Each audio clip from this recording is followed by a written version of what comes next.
1ನೇ ಅಧ್ಯಾಯ 19 21 ವಚನದವರೆಗೂ ಒಬ್ರು ಯಾರಾದರೂ ಗಟ್ಟಿಯಾಗಿ ಓದ್ರಿ.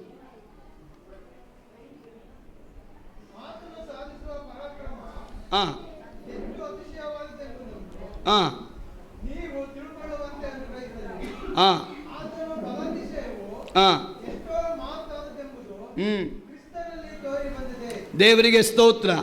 ದೇವರು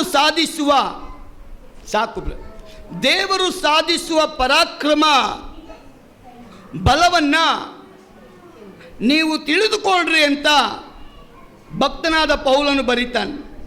ದೇವರು ಸಾಧಿಸುವ ಪರಾಕ್ರಮವನ್ನ ನಾವು ತಿಳಿದುಕೊಳ್ಳಬೇಕು ಅಂತ ಬರೆಯಲ್ಪಟ್ಟಿದೆ.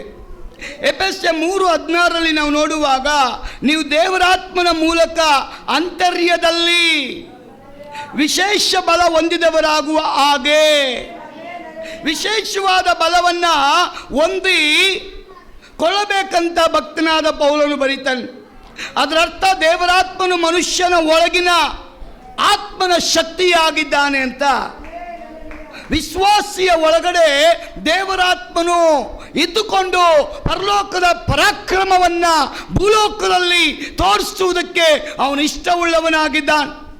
ಪೌಲ ಹೇಳ್ತಾನೆ, ದೇವರ ಬಲವನ್ನ ಮಾಯಾದ ಲೋಕದಲ್ಲಿ ನೀವು ಪ್ರದರ್ಶಿಸಬೇಕಂತೆ. ದೇವರ ಬಲವನ್ನ ಈ ಲೋಕದಲ್ಲಿ ನಾವು ದೇವರು ಯಾರಂತ ತೋರಿಸುವಂಥವರಾಗಬೇಕು ಅಂತ ಭಕ್ತನಾದ ಪೌಲನು ಹೇಳ್ತಾನೆ. ಅದಕ್ಕೆ ಆತನು ಹೇಳ್ತಾನೆ, ದೇವರು ಸಾಧಿಸುವ ಪರಾಕ್ರಮ, ಆ ಬಲವನ್ನ ನೀವು ತಿಳಿದುಕೊಳ್ಳ್ರಿ. ನಿಮ್ಮ ದೇವರ ಬಲವನ್ನ ನೀವು ತಿಳಿದುಕೊಳ್ಳ್ರಿ. ಅವನ ಪರಾಕ್ರಮವನ್ನ ಈ ಮಾಯಾದ ಲೋಕದಲ್ಲಿ ನೀವು ಪ್ರಚುರಪಡಿಸ್ರಿ. ದೇವರು ಯಾರಂತ ಈ ಜನಗಳಿಗೆ ಗೋಚರಪಡಿಸ್ರಿ ಅಂತ ಭಕ್ತನಾದ ಪೌಲನು ಹೇಳ್ತಾನೆ. ಆತನು ಹೇಳ್ತಾನೆ ಎಫೆಸರ್ 3:16 ನೀವು ದೇವರಾತ್ಮನ ಮೂಲಕ ದೇವರ ಬಲವನ್ನ ನಾವು ಶಾರೀರಿಕವಾಗಿ ತೋರಿಸೋದಕ್ಕಾಗೋದಿಲ್ಲ, ನಮ್ಮ ಆತ್ಮನ ಮೂಲಕವಾಗಿ ತೋರಿಸೋದಕ್ಕಾಗೋದಿಲ್ಲ. ದೇವರ ಬಲವನ್ನು ನಾವು ಈ ಲೋಕದಲ್ಲಿ ತೋರಿಸಬೇಕಾದರೆ ದೇವರ ಆತ್ಮನು ನಮ್ಮ ಒಳಗೆ ವಾಸ ಮಾಡಬೇಕು. ದೇವರ ಆತ್ಮನು ಯಾವಾಗ ವಾಸ ಮಾಡ್ತಾನೋ ಆಗ ದೇವರ ಪರಾಕ್ರಮವನ್ನ ಈ ಲೋಕದಲ್ಲಿ ದೇವರು ತೋರಿಸೋದಕ್ಕೆ ಅವನಿಷ್ಟವುಳ್ಳವನಾಗಿದ್ದ. ದೇವರ ಬಲವನ್ನ ನಿಮ್ಮ ಮೂಲಕ ದೇವರು ತೋರಿಸೋದಕ್ಕೆ ಒಬ್ಬೊಬ್ಬರನ್ನ ದೇವರ ಆಯ್ಕೆ ಮಾಡಿದ್ದಾನೆ. ದೇವರ ವಾಕ್ಯ ಹೇಳ್ತದೆ, ನಾನು ಈ ಲೋಕದಲ್ಲಿ ನನ್ನ ಬಲವನ್ನು ತೋರಿಸೋದಕ್ಕೆ ನನಗೆ ಒಂದು ವ್ಯಕ್ತಿ ಬೇಕು. ಆ ವ್ಯಕ್ತಿ ನನ್ನ ಬಳಿಗೆ ಬರುವಾಗ ಅವನನ್ನು ನಾನು ಸಾಧಾರಣ ವ್ಯಕ್ತಿಯಾಗಲ್ಲ, ಶಕ್ತಿಯಾಗಿ ಮಾಡಿಬಿಡ್ತೇನೆ, ಶಕ್ತಿಯಾಗಿ ಆಶೀರ್ವದಿಸ್ತೇನೆ, ಶಕ್ತಿಯಾಗಿ ಅಭಿಷೇಕಿಸ್ತೇನೆ. ಅವನ ವ್ಯಕ್ತಿ ಹೋಗಿ ದೇವರಾತ್ಮನಿಂದ ತುಂಬಲ್ಪಡುವಾಗ ಅವನ ಶಕ್ತಿಯಾಗಿ ಪರಿವರ್ತನೆ ಆಗ್ತಾನಂತೆ. ಅದಕ್ಕೆ ಪೌಲ ಹೇಳ್ತಾನೆ, ಅಂತರ್ಯದಲ್ಲಿ ಒಳಗಡೆ ದೇವರಾತ್ಮನಿಗೆ ಜಾಗ ಕೊಡಿ. ಅವನು ಬಂದು ನೆಲೆಗೊಳ್ತಾನಲ್ಲ, ಆಗ ನೀವು ದೇವರ ಶಕ್ತಿಯನ್ನ ಈ ಲೋಕದಲ್ಲಿ ಪ್ರಚುರಪಡಿಸ್ತೀರಂತೆ. ಸಾಧಾರಣವಾಗಿ ನಾವು ತೋರಿಸೋದಕ್ಕಾಗೋದಿಲ್ಲ. ಅದಕ್ಕೆ ಪೌಲ ಹೇಳ್ತಾನೆ, ಇವತ್ತಿನವರೆಗೂ ಬಲಪಡಿಸಿದ್ದು ಒಂದು ವೇಳೆ ನಾನು ರೋಮ್ ಸಾಮ್ರಾಜ್ಯದಲ್ಲಿದ್ದಾಗ ಅದು ಶಾರೀರಿಕವಾದ ಬಲ ಆಗಿತ್ತು. ಆದರೆ ಈಗ ನನ್ನ ಹತ್ರ ಇರುವಂಥದ್ದು ಬಲ ಶರೀರದ ಬಲ ಅಲ್ಲ, ದೈವಿಕವಾದ ಬಲ, ಪರಲೋಕದ ಬಲ, ದೇವರಾತ್ಮನ ಬಲ, ದೇವರ ಅಭಿಷೇಕದ ಬಲ. ಅದಕ್ಕೆ ಅವನು ಹೇಳ್ತಾನೆ, ಸೌಲು ಸತ್ತೋಗಿದ್ದಾನೆ, ಸೌಲ್ ಸತ್ತೋದ, ಈಗ ಜೀವಿಸ್ತಾ ಇರೋದು ಪೌಲ್. ಸೌಲ್ ಸತ್ತೋಗಿದ್ದಾನೆ, ಅದರ ಅರ್ಥ ಹಳೆ ವ್ಯಕ್ತಿ ಸತ್ತೋಗಿದ್ದಾನೆ, ಈಗ ನಾನು ಜೀವಿಸ್ತಾ ಇರೋದು ಪೌಲ್. ಪೌಲ್ ಅಂದ್ರೆ ಯೇಸು ಕ್ರಿಸ್ತನು ನನ್ನಲ್ಲಿದ್ದಾನೆ, ಯೇಸು ನನ್ನಲ್ಲಿ ವಾಸ ಮಾಡ್ತಾ ಇದ್ದಾನೆ, ಯೇಸು ನನ್ನಲ್ಲಿ ಜೀವಿಸ್ತಾ ಇದ್ದಾನೆ, ಯೇಸು ನನ್ನಲ್ಲಿರುವ ಕಾರಣ ಅವನು ನನ್ನನ್ನು ಬಲಪಡಿಸುತ್ತಾನೆ. ಆದ ಕಾರಣ ಅವನು ಹೇಳ್ತಾನೆ, ಬಲಪಡಿಸುವ ಆತನಲ್ಲಿದ್ದುಕೊಂಡು ಎಲ್ಲವನ್ನು ಮಾಡೋದಕ್ಕೆ ನಾನು ಶಕ್ತನಾಗಿದ್ದೇನೆ. ಪ್ರಿಯ ಸಹೋದರಿಯೇ, ಸಹೋದರನೇ, ಇವತ್ತು ದೇವರ ವಾಕ್ಯ ಹೇಳ್ತದೆ, ಇವತ್ತು ದೇವರ ಪ್ರಬಲವಾದ ಶಕ್ತಿಯನ್ನು ತೋರಿಸುವುದಕ್ಕೋಸ್ಕರ ದೇವರು ನನ್ನನ್ನು ನಿಮ್ಮನ್ನು ಆರಿಸಿಕೊಂಡಿದ್ದಾನೆ. ಆದರೆ ಯಾವಾಗ ದೇವರ ಮಕ್ಕಳಾಗ್ತೇವೋ, ದೇವರ ಮನುಷ್ಯರಾಗ್ತೇವೋ, ದೇವರ ಅಭಿಷಕ್ತರಾಗ್ತೇವೋ, ದೇವರ ಮನೆ ಆಗ್ತೇವೋ, ದೇವರ ನಿವಾಸ ಆಗ್ತೇವೋ, ದೇವರ ಮಂದಿರ ಆಗ್ತೇವೋ, ದೇವರಿಗಾಗಿ ಜೀವಿಸ್ತೇವೋ, ದೇವರ ಮಕ್ಕಳಾಗಿ ನಾವು ಬಾಳುವಾಗ ಎಂದಿಗೂ ದೇವರು ನಮ್ಮನ್ನ ನಾಚಿಕೆ ಪಡಿಸೋದೇ ಇಲ್ಲ. ಹಲ್ಲೆಲೂಯಾ. ಎಷ್ಟು ಜನ ನಂಬ್ತೀರ ದೇವರು ನಮ್ಮನ್ನ ನಾಚಿಕೆ ಪಡಿಸಲ್ಲ? ದೇವರು ಯಾವತ್ತೂ ನಾಚಿಕೆ ಪಡಿಸಲ್ಲಮ್ಮ. ದೇವರು ನಮ್ಮನ್ನ ಅನ್ಯಾಯ ಮಾಡೋದೇ ಇಲ್ಲ. ನ್ಯಾಯ ಎಲ್ಲಿರ್ತದೋ ಅಲ್ಲಿ ದೇವರು ಇಳಿದು ಬರ್ತಾನೆ. ಸತ್ಯ ಎಲ್ಲಿರ್ತೋ ಅಲ್ಲಿ ದೇವರು ಇಳಿದು ಬರ್ತಾನೆ. ನಿಜ ಎಲ್ಲಿರ್ತೋ ಅಲ್ಲಿ ದೇವರು ಇಳಿದು ಬರ್ತಾನೆ. ನಿನ್ನ ಪರವಾಗಿ ಯಾರಿಲ್ಲ ಅಂದ್ರೂ ಪರವಾಗಿಲ್ಲ, ದೇವರು ಇಳಿದು ಬಂದುಬಿಡ್ತಾನೆ. ಒಂದು ಆಮೇಲೆ ಹೇಳ್ರಿ. ನಿಮ್ಮ ಪರವಾಗಿ ನಿಮ್ಮ ಮನೆಯವ್ರ ಕೈ ಬಿಡ್ಬೋದು, ಎತ್ತವ್ರ ಕೈ ಬಿಡ್ಬೋದು, ಬಂಧುಗಳ ಕೈ ಬಿಡ್ಬೋದು, ಸ್ನೇಹಿತರ ಕೈ ಬಿಡ್ಬೋದು, ಕೊಡ್ತೀನಿ ಅಂತ ಹೇಳಿದವರು ಕೊಡದೆ ಹೋಗಬಹುದು, ಸಹಾಯ ನಿಂತು ಹೋಗಬಹುದು. ನಿನ್ನ ಕಣ್ಣು ಯಾವಾಗಲೂ ದೇವರನ್ನ ನೋಡೋದಾದ್ರೆ ನಿನ್ನ ಸಹಾಯ ನಿಂತೋಗಲ್ಲ, ನಿನ್ನ ಬಲ ಕಡಿಮೆ ಆಗಲ್ಲ, ನಿನ್ನ ನಿರೀಕ್ಷೆ ಹುಸಿ ಆಗಲ್ಲ. ನನ್ನ ದೇವರು ನಿನ್ನ ಪರವಾಗಿ ಪರಲೋಕದಿಂದ ಭೂಲೋಕಕ್ಕೆ ಇಳಿದು ಬಂದ್ಬಿಟ್ಟು. ಅದಕ್ಕೆ ಪೌಲ್ ಹೇಳ್ತಾನೆ, ನೀವು ದೇವರಾತ್ಮನ ಮೂಲಕ ಅಂತರ್ಯದಲ್ಲಿ ವಿಶೇಷ ಬಲ, ಸಾಧಾರಣವಾದ ಬಲ ಅಲ್ಲ. ಒಬ್ಬ ಅಪೊಸ್ತಲ ಹತ್ರ ಬರ್ತಾನೆ, ನಾನು ಹಣ ಕೊಡ್ತೀನಿ, ನಿಮ್ಮ ಹತ್ರ ಇರೋ ಅಭಿಷೇಕ ನನಗೆ ಕೊಡ್ತೀರಾ? ನಾನು ಹಣ ಕೊಡ್ತೀನಿ ಎಷ್ಟು ಬೇಕಾದರೂ, ಕುಂಟನ್ನ ನೀನು ಒಂದೇ ಒಂದು ಪ್ರಾರ್ಥನೆಯಲ್ಲಿ ಎಬ್ಬಿಸಿಬಿಟ್ಟಲ್ಲ. ಒಬ್ಬ ಕುಂಟನನ್ನ ನೋಡು ಅಂತ ಹೇಳಿ ಅವನ ಶರೀರದಲ್ಲಿ ಬಲಹೀನತೆ ಇತ್ತು. ಅದು ಸಾಧಾರಣವಾದ ಬಲಹೀನತೆ ಅಲ್ಲ. ದೇವರ ವಾಕ್ಯ ಹೇಳ್ತದೆ, ಅವನು ಹುಟ್ಟು ಕುಂಟ, ನಡುವೇಲು ಕುಂಟ ಆದವನಲ್ಲ. ತಾಯಿ ಗರ್ಭದಿಂದ ಬರುವಾಗಲೇ ಅವನು ಕುಂಟ. ದೇವರ ಚಮತ್ಕಾರ ಕಾರಣ ಏನ್? ನನ್ನ ಮಕ್ಕಳ ಮಧ್ಯದಲ್ಲಿದ್ದೇನೆ, ನಾನು ನನ್ನ ಮಕ್ಕಳಲ್ಲಿ ವಾಸ ಮಾಡ್ತಾ ಇದ್ದೇನೆ. ಪರಲೋಕದ ದೇವರು ಭೂಲೋಕದಲ್ಲಿ ಎಲ್ಲಿದ್ದಾನೆ ಅಂದ್ರೆ ಇವತ್ತು ದೇವರ ಮಕ್ಕಳ ಒಳಗಡೆ.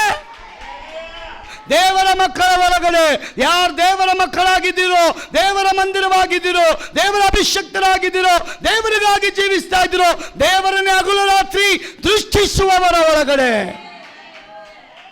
ಪೇತ್ರ ಹೇಳ್ತಾನೆ ಕುಂಟನಿಗೆ, ನನ್ನನ್ನು ನೋಡು. ನನ್ನನ್ನು ನೋಡುವುದಾದ್ರೆ ಈಕ್ವಲ್ ಟು ಜೀಸಸ್ ಅಂತಾನೆ. ನನ್ನನ್ನು ನೀನು ನೋಡಿದ್ರೆ ನೀನು ನನ್ನನ್ನು ನೋಡೋದಿಲ್ಲಪ್ಪ, ನನ್ನ ಒಳಗಿಡುವಂಥ ಯೇಸುವನ್ನು ನೀನು ನೋಡ್ತೀಯ. ಯೇಸುವನ್ನು ಯಾರು ನೋಡ್ತಾರೋ ನಿಶ್ಚಯವಾಗಿ ಬಿಡುಗಡೆ. ಅವರಿಗೆ ಎಂಥ ಬಂಧನದಲ್ಲಿದ್ರು ಅವರು ಬಿಡುಗಡೆ ಆಗಿ ಹೋಗ್ತಾರಂತೆ. ಅವನು ಬರೀ ಹಣ ಕೇಳ್ತಾನೆ ಅಷ್ಟೇ ಕುಂಟ. ಸ್ವಲ್ಪ ಹಣ ಏನಾದಿದ್ರೆ ನಮಗೆ ಕೊಟ್ಟು ಬಿಡು ಅಂತ. ಅವನ ನಿರೀಕ್ಷೆ ಬೇರೆ.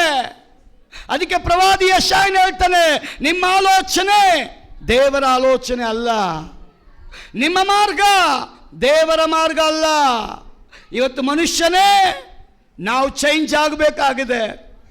ನಮ್ಮ ಮಾರ್ಗದಲ್ಲಿ ನಾವು ಓಡಬಾರ್ದು, ನಮ್ಮ ಆಲೋಚನೆಯಲ್ಲಿ ನಾವು ಓಡಬಾರ್ದು.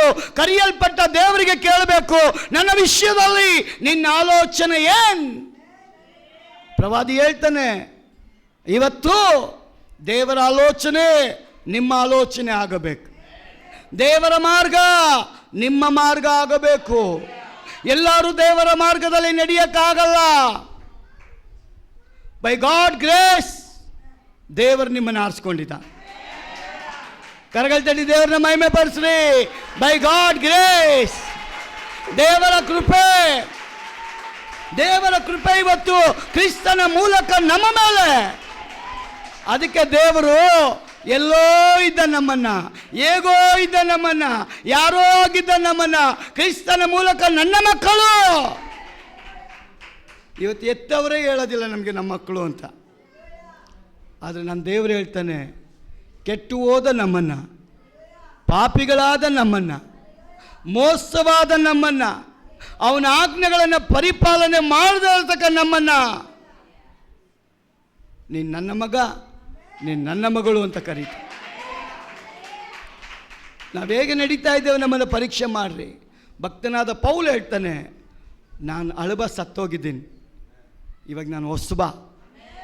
ಹಳಬ ರಾಜೇಶ ಸತ್ತೋಗಿದ್ದಾನೆ. ಈಗ ಜೀವಿಸ್ತಾ ಇರೋದು ಹೊಸ ರಾಜೇಶ. ಕಾರಣ ನನ್ನಲ್ಲಿ ಯೇಸು ಇದ್ದಾನೆ ಅಂತ.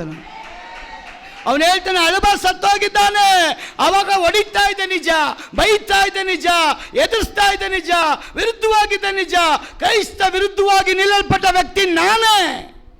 ಆದರೆ ಅದೇ ಕ್ರಿಸ್ತನಿಗೆ ನಾನಿವತ್ತು ಪ್ರೀತಿಸ್ತಾ ಇದ್ದೇನೆ. ಅವನ ಮಾತನ್ನು ಇವತ್ತು ನಾನು ಕೇಳ್ತಾ ಇದ್ದೇನೆ. ಯಾವ ಲಾಭ ಇಲ್ದಿರ, ಯಾವ ಸ್ಯಾಲರಿ ಇಲ್ದಿರ, ಯಾವ ಒಂದು ಲಾಭನ ಅಪೇಕ್ಷೆ ಪಡದೆ ಕ್ರಿಸ್ತನನ್ನು ನಾನು ಪ್ರೀತಿಸ್ತಾ ಇದ್ದೇನೆ. ಕಾರಣ ಆ ಚಮತ್ಕಾರ ಏನು, ಅವನು ಹೋಗಿದ ಕಣ್ಣು ವಾಪಸ್ ಬಂದುಬಿಡ್ತು. ಅವನು ಹೋಗಿದ ಕಣ್ಣು ವಾಪಸ್ ಬಂತಲ್ಲ, ಅವನ ಹೃದಯನ ದೇವರಿಗೆ ಒಪ್ಪಿಸ್ಕೊಡ್ತಾನೆ. ಅವನು ಕೇಳ್ತಾನೆ, ಏಸಪ್ಪ ನಾನೇನು ಮಾಡಬೇಕು, ನಾನೇನಾಗಿರಬೇಕು, ನಿನ್ನ ಆಸೆ ನನ್ನ ಮೇಲೆ ಏನು, ನಿನ್ನ ಆಸೆ ನನ್ನ ಮೇಲೆ ಏನು ಹೇಳು, ಅದರಾಗೆ ಇರುವಂಥ ಜೀವಿತವನ್ನು ನಿನಗೆ ನಾನು ಸಮರ್ಪಣೆ ಮಾಡಿಬಿಡ್ತೇನೆ. ದೇವರ ಆಜ್ಞೆಯನ್ನು ಪರಿಪಾಲನೆ ಮಾಡುವಂಥ ಪೌಲ್ ಹೇಳ್ತಾನೆ, ಹಳೆ ಪೌಲ್ ಸತ್ತೋಗಿದ್ದಾನೆ, ಈಗ ಜೀವಿಸ್ತಾ ಇರೋದು ಹೊಸ ಪೌಲ್. ನನ್ನಲ್ಲಿ ಯೇಸು ಇದ್ದಾನೆ, ಅವನು ನನ್ನನ್ನು ಬಲಪಡಿಸ್ತಾನೆ. ಬಲಪಡಿಸುವ ಆತನಲ್ಲಿ ಇದ್ದುಕೊಂಡು ಎಲ್ಲವನ್ನ ಮಾಡೋದಕ್ಕೆ ನಾನು ಇವತ್ತು ಶಕ್ತನಾಗಿದ್ದೇನೆ. ಇವತ್ತು ಯೇಸುವಿನ ಬಂದ ಮೇಲೆ ರೋಮ್ ಸಾಮ್ರಾಜ್ಯದ ಅಧಿಕಾರ ಅವನ ಹತ್ರ ಇಲ್ಲ, ಯಾವ ಸಪೋರ್ಟ್ ಅವನ ಹತ್ರ ಇಲ್ಲ, ಯಾವ ಸೈನಿಕರು ಅವನಿಂದ ಇಲ್ಲ, ಯಾವ ಕಮಾಂಡರ್ಗಳು ಅವನ ಮಾತನ್ನು ಕೇಳ್ತಾ ಇಲ್ಲ. ಕಾರಣ ಈಗ ಅವನು ಸರ್ವಾಧಿಕಾರಿ ಅಲ್ಲ, ಸಾಧಾರಣ ವ್ಯಕ್ತಿ. ನೋಡೋರ ಕಣ್ಣಿಗೆ ರೋಮ್ ಸಾಮ್ರಾಜ್ಯದ ಒಂದು ಕೆಲಸಕ್ಕೆ ಆ ಸರ್ವಾಧಿಕಾರಿಯಾಗಿದ್ದಂಥ ಪೌಲ್ ರಿಸೈನ್ ಮಾಡಿದ್ದಾನೆ.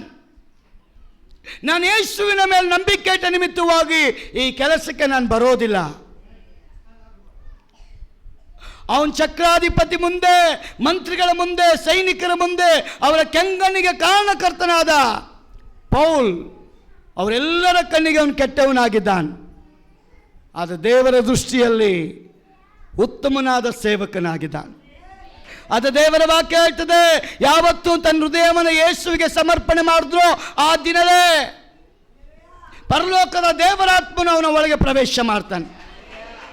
ಅದಕ್ಕೆ ಪೌಲ ಹೇಳ್ತಾನೆ, ಅಂತರ್ಯದಲ್ಲಿ ದೇವರಾತ್ಮನ ಮೂಲಕವಾಗಿ ನೀವು ಬಲ ಹೊಂದ್ರಿ. ದೇವರಾತ್ಮ ಶರೀರದಲ್ಲಿ ಇರೋದಿಲ್ಲರಿ, ದೇವರಾತ್ಮ ನಮ್ಮ ಒಳಗಡೆ ವಾಸ ಮಾಡ್ತಾನೆ.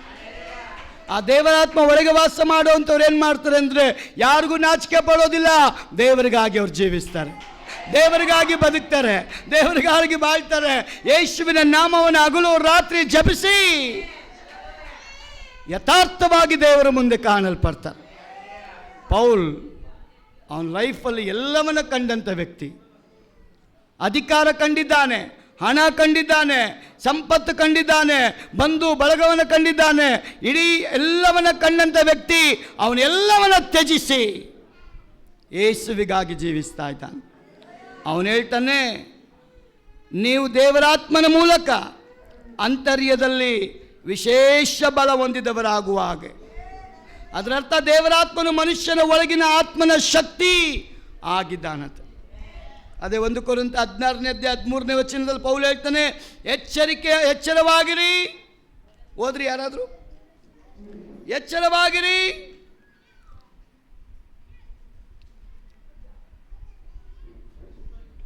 16-13 1 ಕೊರಿಂಥ.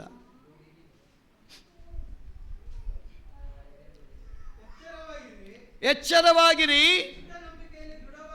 ಕ್ರಿಸ್ತ ನಂಬಿಕೆಯಲ್ಲಿ ದೃಢವಾಗಿ ನಿಲ್ಲಿರಿ, ಶೂರರಾಗಿರಿ, ಬಲಗೊಳ್ಳಿರಿ, ನೀವು ಮಾಡುವುದನ್ನೆಲ್ಲ ಹಲ್ಲೇಲೂಯಾ.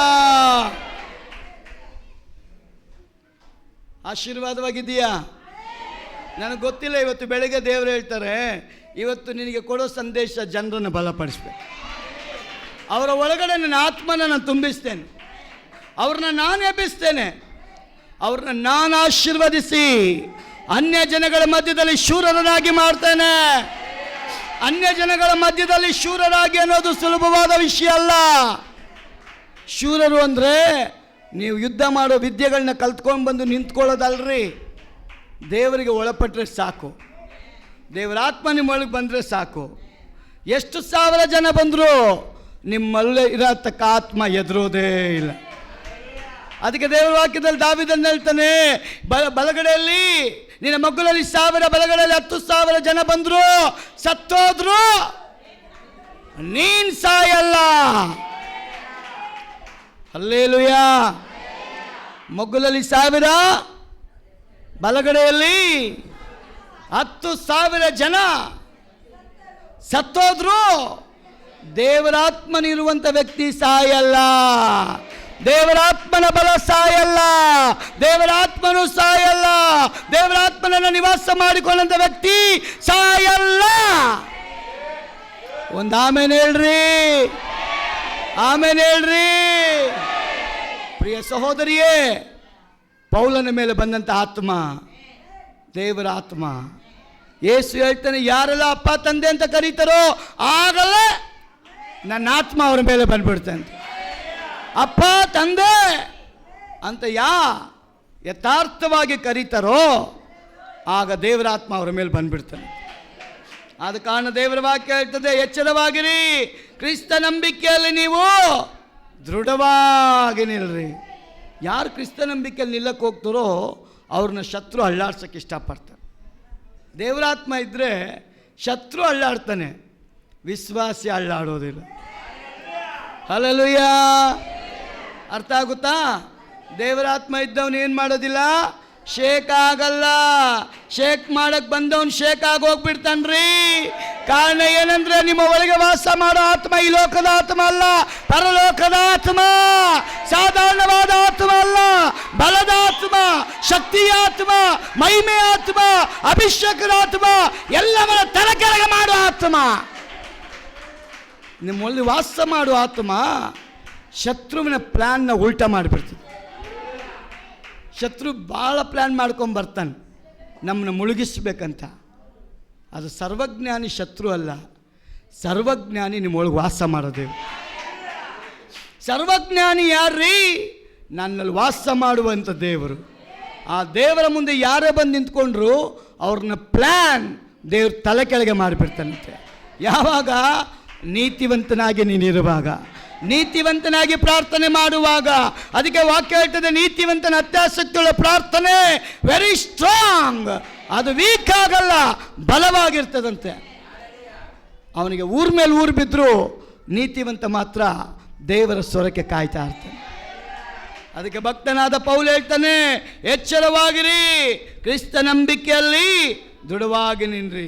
ರೋಮ 16ನೇ ಅಧ್ಯಾಯ 17ನೇ ವಚನ ಹೇಳ್ತದೆ, ಸಹೋದರರೇ, ನೀವು ಹೊಂದಿದ ಉಪದೇಶಕ್ಕೆ ವಿರುದ್ಧವಾಗಿ ಭೇದಗಳನ್ನು, ವಿಘ್ನಗಳನ್ನು ನಿಮ್ಮಲ್ಲಿ ಉಂಟು ಮಾಡುವವರನ್ನು ಗುರ್ತಿಟ್ಟು ಅವರನ್ನು ಬಿಟ್ಟು ತೊಲಗಿ ಹೋಗಿರಿ ಎಂದು ನಿಮ್ಮನ್ನ ಪೌಲ್ ಹೇಳ್ತಾನೆ, ಬೇಡಿಕೊಳ್ತೇನೆ. ಏನು ಹೇಳ್ತದೆ ವಚನ? ಅದು ಓದಿ. ಸಹೋದರರೇ,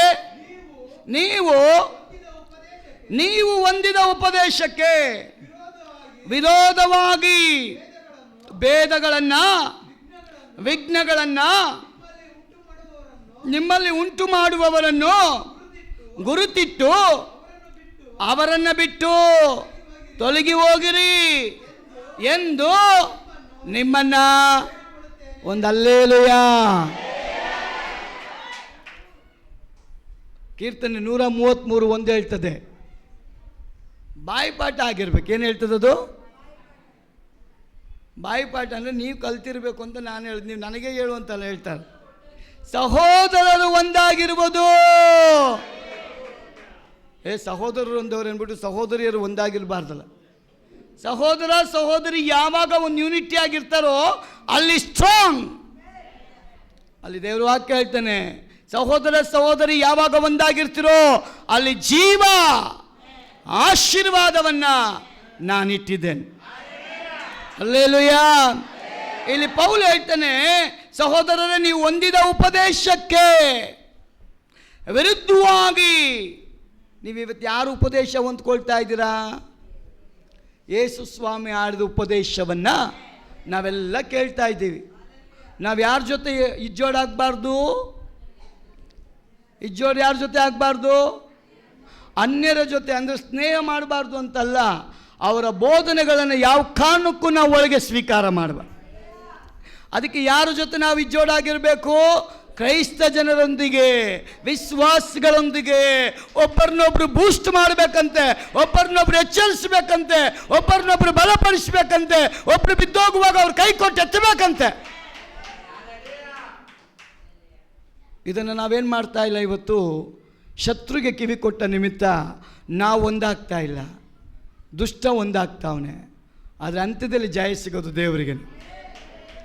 ಅದರ ಪೌಲ ಹೇಳ್ತಾನೆ, ವಿಶೇಷವಾಗಿ ಎಚ್ಚರವಾಗಿರಿ. ನಿಮ್ಮ ಐಕ್ಯತೆ ಒಳಗಡೆ, ಅನ್ಯೂನ್ಯತೆ ಒಳಗಡೆ, ದೇವರ ಸಭೆ ಒಳಗಡೆ, ವಾಕ್ಯ ಕೇಳಲ್ಪಟ್ಟ ನಿಮ್ಮ ಒಳಗಡೆ ಭೇದಗಳನ್ನು ಹುಟ್ಟಿಸುವಂಥ ಜನರು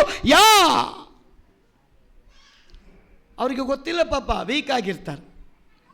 ಸ್ಟ್ರಾಂಗ್ ಆಗಿರೋರು ವೀಕ್ ಆಗಲ್ಲ, ಸ್ಟ್ರಾಂಗ್ ಆಗಿರೋರು ವೀಕ್ ಆಗಲ್ಲ.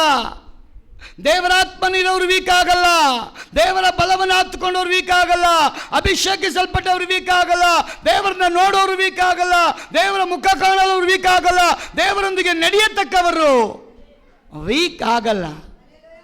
ಬೈಬಲ್ನಲ್ಲಿ ವೀಕ್ ಆದವನು ಅಂದರೆ ಯೂದ ಒಬ್ಬನೇ. ಇನ್ನೆಲ್ಲರೂ ಸ್ಟ್ರಾಂಗ್ ಆಗಿಬಿಟ್ರು. ಪೇತ್ರ ಮರುದಳಿಸ್ಬಿಟ್ಟ ಯೇಸುವನ್ನು. ಯಾರು ಗೊತ್ತಿಲ್ಲ ನನಗೆ ಯೇಸು ಅಂತ.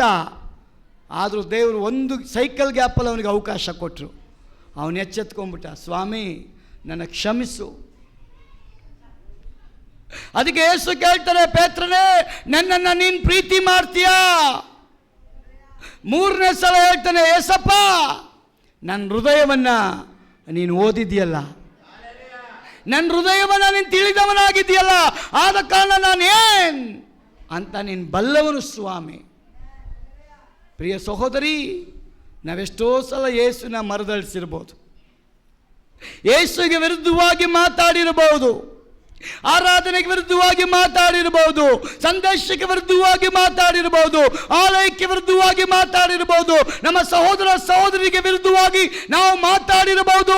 ಆದರೂ ಪರಿಶುದ್ಧಾತ್ಮ ನಮ್ಮನ್ನು ಎಚ್ಚರಿಸ್ತಾನೆ. ನಾವು ಯಾವಾಗ ಪಶ್ಚಾತ್ತಾಪ ಪಡ್ತೇವೋ ನಮ್ಮನ್ನು ದೇವರಾತ್ಮ ಬಿಟ್ಟು ಹೋಗೋದೇ ಇಲ್ಲ. ಒಂದು ಸತ್ಯ ಏನು ಗೊತ್ತಾ, ದೇವರಾತ್ಮ ಬಂದ ಮೇಲೆ ಅವನು ಹೋಗಲ್ಲ, ಅವನ್ನ ಬಿಟ್ಟು ನಾವು ಹೋಗ್ತಾ ಇರ್ತೀವಿ. ನಮ್ಮನ್ನು ಬಿಟ್ಟು ದೇವರು ಹೋಗೋಕ್ಕೆ ಇಷ್ಟಪಡಲ್ಲ. ಸಮ್ ಟೈಮ್ ನಾವು ದೇವರನ್ನ ಬಿಟ್ಟು ದೂರ ಹೋಗ್ತಾ ಇರ್ತೀವಿ. ಆಗಲೂ ರಾತ್ರಿ ದೇವರು ಕರೀತಾ ಇದ್ದಾನೆ, ಮಗಳೇ ಬಾ, ಮಗನೇ ಬಾ. ಅದು ಒಳ್ಳೆ ದಾರಿ ಅಲ್ಲ, ಸರಿಯಾದ ದಾರಿ ಅಲ್ಲ, ಅದು ಕೆಟ್ಟ ದಾರಿ, ಅದು ನರಕದ ದಾರಿ. ನರಕಕ್ಕಾಗಿ ನೀನು ಉಂಟಾಗಿದ್ದಲ್ಲ, ಪರಲೋಕಕ್ಕೆ ನೀನು ಉಂಟಾಗಿದ್ದು. ನಿನ್ನ ಮಾರ್ಗ ಇದಲ್ಲ. ದೇವರಾತ್ಮನು ಮನಸ್ಸಾಕ್ಷಿಯ ಮೂಲಕವಾಗಿ ನಮ್ಮನ್ನು ಎಚ್ಚರಿಸ್ತಾ ಇರ್ತಾನೆ. ಪ್ರಿಯ ಸಹೋದರಿ, ಪೌಲ ಹೇಳ್ತಾನೆ, ನಿಮ್ಮಲ್ಲಿ ಭೇದ ಹುಟ್ಟಿಸುವಂಥ ಜನರು ಯಾರೇ ಬರೋದಾದರೂ ನೀವು ಎಚ್ಚರಿಕೆಯಾಗಿರಿ.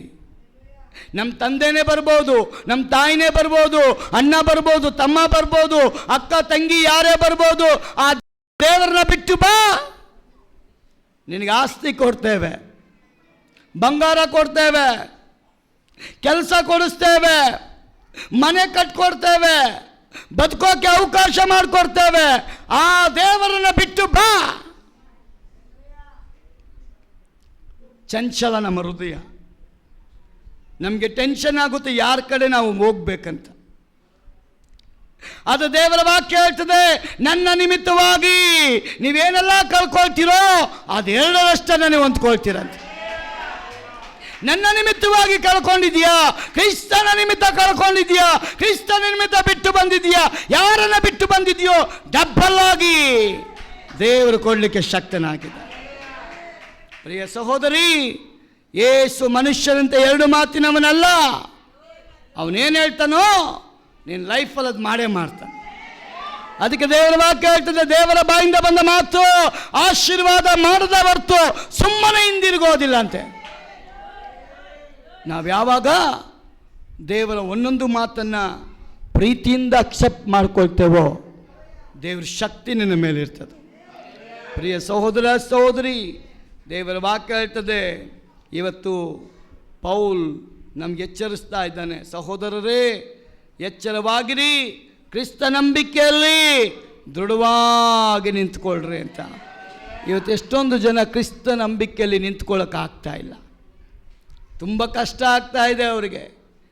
ಒಂದು ಕಡೆ ಹಣ ಎಳೆಯುತ್ತೆ, ಒಂದು ಕಡೆ ಕೆಲಸ ಎಳೆಯುತ್ತೆ, ಒಂದು ಕಡೆ ಮಕ್ಕಳ ಮಮತೆ ಎಳೆಯುತ್ತೆ, ಒಂದು ಕಡೆ ಲೋಕ ಎಳೆಯುತ್ತೆ, ಒಂದು ಕಡೆ ನಮ್ಮ ಶರೀರನೇ ದೇವರಿಗೆ ವಿರುದ್ಧವಾಗಿ ಎಳೆಯುತ್ತೆ. ಇವೆಲ್ಲವನ್ನು ನಾವು ದಾಟಬೇಕು ಅಂದರೆ ನಮ್ಮ ಬಲದಿಂದ ನಾವು ದಾಟೋದಕ್ಕೆ ಸಾಧ್ಯನೇ ಇಲ್ಲ. ಅದಕ್ಕೆ ದೇವರು ನಮ್ಮಲ್ಲಿ ತನ್ನ ಆತ್ಮನನ್ನು ಅನುಗ್ರಹಿಸಿಕೊಟ್ಟಿದ್ದಾನೆ. ಆ ಪರಿಶುದ್ಧಾತ್ಮ ಬರುವಾಗಲೇ ಇವೆಲ್ಲವನ್ನು ನೀವು ದಾಟೋದಕ್ಕೆ ಸಾಧ್ಯ, ಎದುರಿಸೋದಕ್ಕೆ ಸಾಧ್ಯ, ಜಯಿಸೋದಕ್ಕೆ ಸಾಧ್ಯ, ಬಲ ಹೊಂದೋದಕ್ಕೆ ಸಾಧ್ಯ, ಅದರ ಬಲವನ್ನು ಮುರಿಯೋಕ್ಕೆ ಸಾಧ್ಯ. ಅದಕ್ಕೆ ಯೇಸು ಅಧಿಕಾರ ಕೊಟ್ಟಿದ್ದಾನೆ, ನನ್ನ ನಾಮದಲ್ಲಿ ನೀವೇನು ಬೇಕಾದರೂ ಬೇಡಿಕೊಳ್ಳ್ರಿ, ಅದನ್ನು ನಾನು ನಿಮಗೆ ಕೊಡ್ತೇನೆ. ಯಾರಲ್ಲಿ ನನ್ನ ವಾಕ್ಯ ನೆಲೆಗೊಂಡಿದೆಯೋ, ವಾಕ್ಯದಲ್ಲಿ ಯಾರು ನೆಲೆಗೊಂಡಿದ್ದಾರೋ ಅಂಥವ್ರು ಏನು ಬೇಕಾದರೂ ಬೇಡಿಕೊಳ್ಳಿ, ಅದನ್ನು ನಾನೇ ಕೊಡ್ತೇನೆ. ಪ್ರಿಯ ಸಹೋದರಿ, ದೇವರ ವಾಕ್ಯ ಹೇಳ್ತದೆ, ಇವತ್ತು ಶತ್ರು ನಮ್ಮನ್ನು ಬೀಳಿಸಬೇಕಂತ ಬಯಸ್ತಾನೆ, ಆದರೆ ದೇವರು ತನ್ನ ಬಲವನ್ನು ಕೊಟ್ಟು ನಮ್ಮನ್ನು ನಡೆಸಬೇಕಂತ ಬಯಸ್ತಾನೆ. ಶತ್ರು ನಮ್ಮನ್ನು ವೀಕ್ ಮಾಡೋಕ್ಕೆ ಇಷ್ಟಪಡ್ತಾನೆ ರೀ, ದೇವರು ನಮ್ಮನ್ನು ಬಲಪಡಿಸೋಕ್ಕೆ ಇಷ್ಟಪಡ್ತಾನೆ. ದೇವರ ಲೋಕ ನಿಮ್ಮನ್ನು ತಿರಸ್ಕಾರ ಮಾಡುತ್ತೆ, ನಿಮ್ಮನ್ನು ಸೇರಿಸ್ಕೊಳ್ಳೋದಿಲ್ಲ, ನಿಮ್ಮನ್ನು ಅಪ್ಪಿಕೊಳ್ಳೋದಿಲ್ಲ, ನಿಮಗೆ ಪುರಸ್ಕಾರ ಕೊಡೋದಿಲ್ಲ, ನಿಮ್ಮನ್ನು ಪ್ರೀತಿ ಮಾಡೋದಿಲ್ಲ. ಆದರೆ ಪರಲೋಕ ನಿಮ್ಮನ್ನು ಪ್ರೀತಿಸ್ತದೆ, ನಿಮ್ಮನ್ನು ಸೇರಿಸ್ಕೊಳ್ತದೆ, ನಿಮಗೆ ಸನ್ಮಾನ ಮಾಡ್ತದೆ, ನಿಮಗೆ ಅಧಿಕಾರ ಕೊಡ್ತದೆ, ನಿಮಗೆ ಬಲವನ್ನು ಕೊಡ್ತದೆ. ಈ ಲೋಕದಲ್ಲಿ ದೇವರ ಮಕ್ಕಳಾಗುವಾಗ ದೇವರು ನಿಮ್ಮಲ್ಲಿ ವಾಸ ಮಾಡ್ತಾನಲ್ಲ, ಅನ್ಯ ಜನಗಳು ನೋಡಿ ಇವರಲ್ಲಿ ದೇವರಿದ್ದಾನೆ ಅಂತ ದೇವರು ನಮ್ಮನ್ನು ನಡೆಸೋದಕ್ಕೆ ಇಷ್ಟಪಡ್ತಾನೆ. ಪ್ರಿಯ ಸಹೋದರಿ, ಈ ದೇವರಾತ್ಮ ಬರೋದು ಹಣ ಕೊಡೋದ್ರಿಂದಲ್ಲ, ನಮ್ಮ ಗುಣ ಕೊಡೋದ್ರಿಂದ. ಸುಮ್ಮನೆ ಎಲ್ಲರ ಮೇಲೂ ದೇವರಾತ್ಮ ಬಂದು ಕೂತ್ಕೊಳ್ಳಲ್ಲ ರೀ. ದೇವರ ರಾಜ್ಯಕ್ಕೆ ಯಾರು ಬೇಕಾಗಿದೆಯೋ, ದೇವರ ರಾಜ್ಯದಲ್ಲಿ ಯಾರು ಉಪಯೋಗ ಆಗಬೇಕಾಗಿದೆಯೋ, ದೇವರ ಕೈಯಲ್ಲಿ ಯಾರು ಪಾತ್ರಗಳಾಗಿ ಉಪಯೋಗ ಆಗಬೇಕಾಗಿದೆಯೋ ಅಂಥವರ ಮೇಲೆ ದೇವರಾತ್ಮನು ಬಂದು ವಾಸ ಮಾಡ್ತಾನೆ. ಅದಕ್ಕೆ ಪೌಲ್ ಹೇಳ್ತಾನೆ, ಒಂದು ಕಡೆ ಎಷ್ಟೋ ಜನ ಇವತ್ತು ಬಾಯಿಂದ ದೇವ್ರನ್ನ ಆರಾಧನೆ ಮಾಡ್ತಾ ಇದ್ದಾರೆ, ಹೃದಯದಿಂದ ಯಾರು ಆರಾಧನೆ ಮಾಡ್ತಾ ಇಲ್ಲ ಅಂತ. ಬಾಯಿಂದ ಅವ್ರನ್ನ ನಾನು ಸನ್ಮಾನ ಮಾಡ್ತಾ ಇದ್ದಾರೆ ಅಷ್ಟೇ, ಹೃದಯದಿಂದ ಆರಾಧನೆ ಮಾಡ್ತಾ ಇಲ್ವಲ್ಲ. ಅದಕ್ಕೆ ಭಕ್ತನು ಬರೀತಾನೆ, ನಿಮ್ಮ ದೇವರ್ಯಾ ಅವನು ದೇವರಾತ್ಮನು, ಅವನ್ನ ಆರಾಧನೆ ಮಾಡೋರು ಸತ್ಯಕ್ಕೆ ತಕ್ಕ ಹಾಗೆ ಆರಾಧನೆ ಮಾಡಬೇಕಂತ. ನಾವು ಹೆಂಗೆಂಗೋ ಆರಾಧನೆ ಮಾಡೋದ್ರಿಂದ ದೇವರ ಬಲ ನಿಮ್ಮ ಮೇಲೆ ಬರಲ್ಲ. ಮನಪೂರ್ತಿಯಾಗಿ ಆರಾಧನೆ ಮಾಡುವಾಗ ಆ ದೇವರ ಅಭಿಷೇಕ ನಿಮ್ಮ ಮೇಲೆ ಬರ್ತದೆ. ನನಗೆ ಗೊತ್ತಿಲ್ಲ, ಆಗಲೇ ನಾವು ಅನ್ಯ ಭಾಷೆಯಲ್ಲಿ ಮಾತನಾಡುವಾಗ ದೇವರು ಹೇಳ್ತಾನೆ, ಇಲ್ಲಿ ಅನೇಕರ ಮೇಲೆ ಅಭಿಷೇಕವನ್ನು ನಾನು ಸುರಿಸ್ತಾ ಇದ್ದೇನೆ, ಅನೇಕರನ್ನು ನಾನು ಬಲಪಡಿಸ್ತಾ ಇದ್ದೇನೆ, ಅವ್ರು ಎದ್ದು ಪ್ರಕಾಶಿಸುವಂತೆ ನಾನು ಮಾಡಲಿಕ್ಕಿದೆ. ಅನ್ಯ ಜನಗಳ ಮಧ್ಯದಲ್ಲಿ ಇವರು ದೇವರ ಆತ್ಮ ಇದ್ದಾನೆ ಅಂತ ತೋರಿಸುವಂಥ ವ್ಯಕ್ತಿಗಳಾಗಿ ನಾನು ಮಾಡಲಿಕ್ಕಿದ್ದೇನೆ. ನೀವು ಬಿಟ್ಕೊಟ್ಟಾಗ ನಿಮ್ಮ ಮನೆಯಲ್ಲಿ ದೇವರು ಬಂದು ವಾಸ ಮಾಡ್ತಾನೆ. ನಿಮ್ಮ ಮನೆ ಯಾವುದು? ಈ ಹೃದಯ. ಈ ಹೃದಯದಲ್ಲಿ ದೇವರು ವಾಸ ಮಾಡ್ತಾನೆ. ಹೃದಯದಲ್ಲಿ ದೇವರು ವಾಸ ಮಾಡಿಬಿಟ್ರೆ, ದಾವೀದಿಗೆ ದೇವರು ಹೇಳ್ತಾನೆ, ದಾವೀದ್ ಭಯಪಡಬೇಡಪ್ಪ, ನಿನಗೆ ಶತ್ರುಗಳು ಕುಯುಕ್ತಿಗಳನ್ನ ಏರ್ಪಡಿಸಿದ್ದಾರೆ, ಆ ಕುಯುಕ್ತಿ ಒಂದು ನೆರವೇರೋದಿಲ್ಲ. ಯಾಕಂದರೆ ನಾನು ನಿನ್ನ ಪರವಾಗಿದ್ದೇನೆ. ಅವರ ಕುಯುಕ್ತಿಗಳು ಯಾವುದು ನಡೆಯಲ್ಲ, ಅವರ ಮಾಟ ಮಂತ್ರ ನಡೆಯಲ್ಲ, ಅವರ ಬಂಧನಗಳು ನಡೆಯಲ್ಲ, ಅವರ ಕುಯುಕ್ತಿ ನಡೆಯಲ್ಲ, ಅವರ ಹೊಟ್ಟೆ ಕಿಚ್ಚು ನಡೆಯಲ್ಲ, ಕೆಟ್ಟ ದೃಷ್ಟಿ ನಡೆಯಲ್ಲ. ಅದರ ಬಲ ನಾನು ಮುರಿತಾ ಇದ್ದೇನೆ. ಎಷ್ಟೋ ಜನ ಇವತ್ತು ಮಾಟ ಮಂತ್ರದಲ್ಲಿ ಸಿಕ್ಕಾಕೊಂಡ್ಬಿಟ್ಟಿದ್ದ. ಎಷ್ಟೋ ಜನ ಮಾಟ ಮಂತ್ರದಲ್ಲಿ ಮನೆಯಲ್ಲಿ ಸಮಾಧಾನ ಇರಲ್ಲ, ಗಂಡ ಹೆಂಡತಿಗೆ ಒನ್ನಿಸಿರೋದಿಲ್ಲ, ಮಕ್ಕಳಿಗೆ ಸಮಾಧಾನ ಇರಲ್ಲ, ಯಾವುದು ಕೆಲಸಕ್ಕೆ ಕೈ ಹಾಕಿದ್ರು ಅವ್ರಿಗೆ ಕೈ ಸಕ್ಸಸ್ ಆಗೋದಿಲ್ಲ, ಹಣ ಬಂದರೂ ಬಂದು ನಿಂತ್ಕೊಳ್ಳೋದಿಲ್ಲ. ಯಾರಾದರೂ ಒಬ್ಬರು ಮನೆಯಲ್ಲಿ ಅನಾರೋಗ್ಯ. ಇದಕ್ಕೆಲ್ಲ ಕಾರಣ ಶತ್ರು. ಅದು ದೇವರೇ, ಜನರೇ ನೀವು ಭಯಪಡಬೇಡಿ. ಪೌಲ್ ಹೇಳ್ತಾನೆ, ಲೋಕದಲ್ಲಿರುವವನಿಗಿಂತ ನನ್ನಲ್ಲಿ ವಾಸ ಮಾಡುವ ಯೇಸು ಅವನು ದೊಡ್ಡವನು. ಲೋಕದಲ್ಲಿರುವವನಿಗಿಂತ ನನ್ನಲ್ಲಿರತಕ್ಕ ಯೇಸು, ನನ್ನಲ್ಲಿರತಕ್ಕ ಯೇಸು, ನನ್ನ ಒಳಗೆ ವಾಸ ಮಾಡುವ ಯೇಸು, ನನ್ನ ಜೊತೆ ಇರುವಂತ ಯೇಸು, ನನ್ನನ್ನು ಬಲಪಡಿಸುವ ಯೇಸು, ಆಧರಿಸುವಂತ ಯೇಸು ಶತ್ರುವಿನ ಬಲವನ್ನು ಮುರಿದು ಬಿಡ್ತಾನೆ ಅವನು. ಇನ್ನೊಂದು ಸೀಕ್ರೆಟ್ ಗೊತ್ತಾ ನಿಮಗೆ? ಶತ್ರುನ ಯುದ್ಧ ಮಾಡೋಕ್ಕೆ ಬಿಟ್ಟು ದೇವ್ರ ಸೈಡ್ಗೆ ಹೋಗಲ್ಲ, ನಮ್ಮ ಪರವಾಗೇ ನಿಂತಿರ್ತಾನೆ. ಅದಕ್ಕೆ ದೇವ್ರು ಹೇಳ್ತಾನೆ ನೀತಿವಂತನಿಗೆ, ನೀನು ಮೌನವಾಗಿರು, ಯುದ್ಧ ನಾನು ಮಾಡ್ತೇನೆ. ನೀನು ಮೌನವಾಗಿ ಯಾವಾಗಿರ್ತೀಯೋ ಆವಾಗ ನಾನು ಯುದ್ಧ ಮಾಡ್ತೀನಿ. ನೀನು ಆರ್ಭಟಿಸಿದ್ರೆ ನಾನು ಯುದ್ಧ ಮಾಡಲ್ಲ. ಯುದ್ಧದಲ್ಲಿ ಜಯ ಸಿಗಬೇಕು ಅಂದರೆ ಸ್ವಲ್ಪ ತಾಳ್ಮೆಯಿಂದ ನಾವಿರ್ಬೇಕಂತ. ಯಾವಾಗ ತಾಳ್ಮೆ ಇರ್ತದೋ ದೇವ್ರ ಮಕ್ಕಳಿಗೆ ಜಯ ಬರ್ತದೆ. ಯಾವಾಗ ತಾಳ್ಮೆ ಇರ್ತದೋ ಅಲ್ಲಿ ದೇವರ ಕಾರ್ಯ ಮಾಡ್ತಾನೆ. ಕಾರಣ ಏನು? ಯೋಷಫಾಟ ಅವನ ಹತ್ರ ಬಲ ಇತ್ತು. 30,000 ಜನ ಸೈನಿಕರು ಯುದ್ಧಕ್ಕೆ ಬಂದ್ಬಿಟ್ಟಿದ್ದಾರೆ ಅಂತ ಅವನು ಭಯಗ್ರಾಂತನಾಗಿ ಅವನು ಅವರ ಕಮಿಟಿಯವ್ರನ್ನ ಕರೆದು ಹೇಳ್ತಾನೆ, ನೋಡ್ರಪ್ಪ, ಶತ್ರುಗಳು ನಮ್ಮ ಮೇಲೆ ಯುದ್ಧ ಮಾಡಲಿಕ್ಕೆ ಬರ್ತಾ ಇದ್ದಾರೆ. ನಾವು ಅವ್ರ ಮೇಲೆ ಯುದ್ಧ ಮಾಡ್ಬೋದು, ಇಲ್ಲ ಅಂತಲ್ಲ. ಯಾಕೋ ನನ್ನ ಮನಸ್ಸು ಒಪ್ತಾ ಇಲ್ಲ. ಆದ ಕಾರಣ ನಾನು ಒಂದು ತೀರ್ಮಾನಕ್ಕೆ ಬಂದಿದ್ದೀನಿ. ನಾನು ಯುದ್ಧಕ್ಕೆ ಹೋಗೋದಕ್ಕೆ ಬದಲಾಗಿ ನನ್ನ ದೇವರ ಸನ್ನಿಧಾನದಲ್ಲಿ ನಾನು ಕೂತ್ಕೊಳ್ಳೋಕೆ ಇಷ್ಟಪಡ್ತೇನೆ. ಅವನ್ನ ಆರಾಧನೆ ಮಾಡೋಕ್ಕೆ ಇಷ್ಟಪಡ್ತೇನೆ. ಅವನ್ನ ಘನಪಡಿಸೋದಕ್ಕೆ ಇಷ್ಟಪಡ್ತೇನೆ. ಆರಾಧನೆ ನಾವು ಮಾಡಿಬಿಟ್ರೆ ನಮ್ಮ ದೇವ್ರು ನಮ್ಮನ್ನು ಡಿಸ್ಟರ್ಬ್ ಮಾಡೋದಿಲ್ಲ. ನಾವು ಆರಾಧನೆ ಮಾಡಿಬಿಟ್ರೆ ನಮ್ಮ ದೇವ್ರು ನಮ್ಮ ಪರವಾಗಿ ಹೋಗಿ ಯುದ್ಧ ಮಾಡಿಬಿಡ್ತಾನೆ.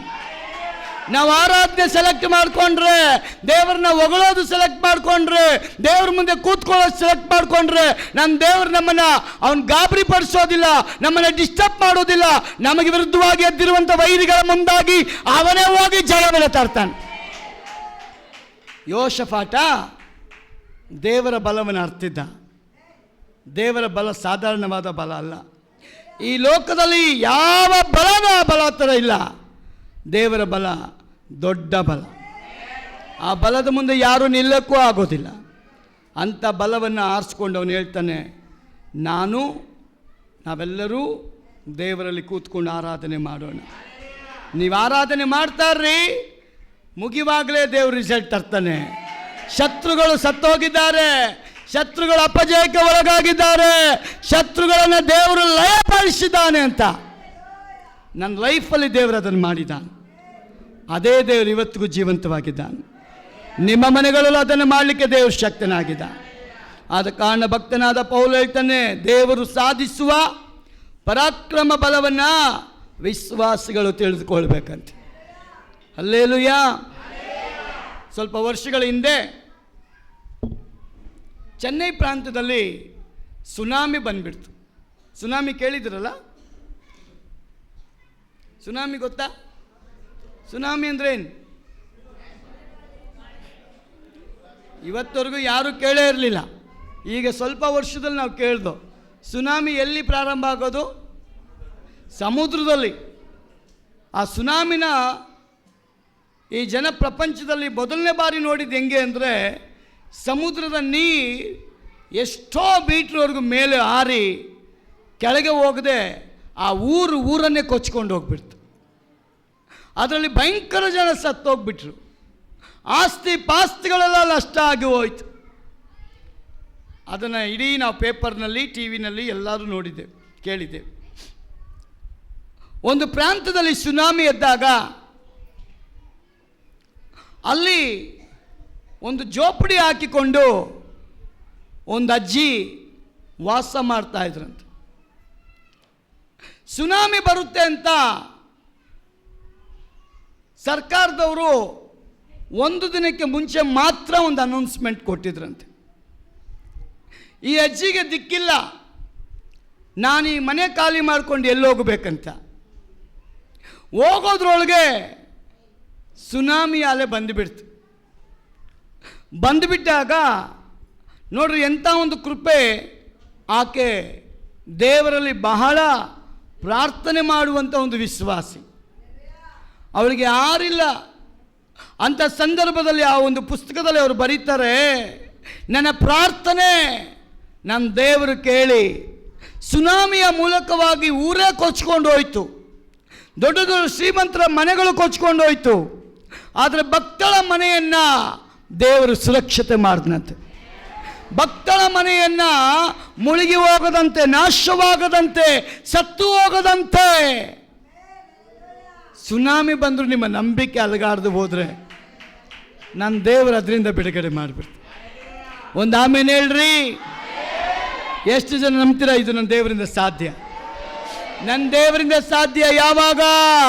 ಅಚಲವಾದ ನಂಬಿಕೆ ನೀವಿಟ್ಟಾಗ. ಯಾರು ಅಚಲವಾದ ನಂಬಿಕೆ ಇಡ್ತಿರೋ, ಸುನಾಮಿ ಬಂದರೂ ಪರವಾಗಿಲ್ಲ, ಯಾವ ಬಾಂಬ್ ಬಂದು ಬಿದ್ದರೂ ಪರವಾಗಿಲ್ಲ, ನನ್ನ ದೇವರು ಕಾಪಾಡಬೇಕು ಅಂದ್ಬಿಟ್ರೆ ಎಂಥ ಪರಿಸ್ಥಿತಿಯಲ್ಲೂ ನಿಮ್ಮನ್ನು ಮೇಲಕ್ಕೆ ತಂದುಬಿಡ್ತಾನೆ. ಹಲ್ಲೆಲೂಯಾ. ಅದಕ್ಕೆ ನೀತಿವಂತನ ನಂಬಿಕೆ ಸಾಧಾರಣವಾದ ನಂಬಿಕೆ ಅಲ್ಲ, ಅವನ ಪ್ರಾರ್ಥನೆ ಪವರ್ಫುಲ್ ಪ್ರೇಯರ್. ಪ್ರಿಯ ಸಹೋದರಿ ಸಹೋದರನೇ, ದೇವರ ವಾಕ್ಯ ಹೇಳ್ತದೆ, ದೇವರ ಬಲ ಪ್ರದರ್ಶನವನ್ನು ದೇವರು ಇವತ್ತು ಯಾರ ಮೂಲಕವಾಗಿ ತೋರಿಸೋದಕ್ಕೆ ಇಷ್ಟಪಡ್ತಾನೆ ಅಂದರೆ, ಯಾರು ನಂಬಿಕೆ ಇಟ್ಟಿದ್ರೋ ಅವರ ಮೂಲಕವಾಗಿ ದೇವರು ತೋರಿಸೋದಕ್ಕೆ. ಇವತ್ತು ನಿನ್ನ ನಂಬಿಕೆ ಇಟ್ಟಿರೋದಾದರೆ ನಿನ್ನ ಮನೆಯಲ್ಲಿ, ನಿನ್ನ ಸಮುದಾಯದಲ್ಲಿ, ನಿನ್ನ ಸಮಾಜದಲ್ಲಿ, ನಿನ್ನ ಆಲಯದಲ್ಲಿ, ನಿನ್ನ ಅನ್ಯ ಜನಗಳ ಮಧ್ಯದಲ್ಲಿ ದೇವರು ಇವರ ಸಂಗಡ ಇದ್ದಾನೆ ಅಂತ ತೋರಿಸೋದಕ್ಕೆ ದೇವರು ಇಷ್ಟಪಡ್ತಾನೆ. ನೀವು ಯಾವಾಗಲೂ ಒಂದು ಕಂಪೇರ್ ಮಾಡಬೇಕು. ನಿಮ್ಮ ಮನೆಯಲ್ಲಿ ಸಮಸ್ಯೆಗಳು ಜಾಸ್ತಿ ಆಗ್ತಾಯಿತ್ತು ಅಂದರೆ ಸಮಸ್ಯೆನ ನೋಡಿ ಭಯಪಡಬೇಡ್ರಿ. ಅದಕ್ಕಾಗಿ ನೀವು ಟೈಮ್ನ ಸ್ಪೆಂಡ್ ಮಾಡಬೇಕು. ಟೈಮ್